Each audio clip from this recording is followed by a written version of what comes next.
নবীর একটা আদর্শের কারণে জান্নাতে যাবে। সিরত মানি আদর্শ।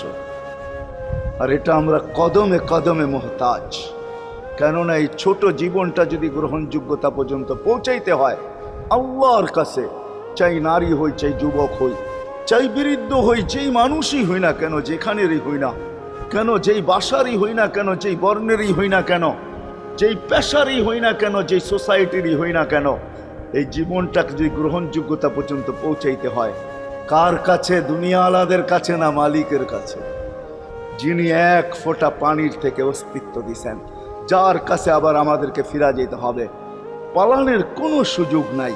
এই জন্যই কোরআন আমাদেরকে বোঝায়, আইন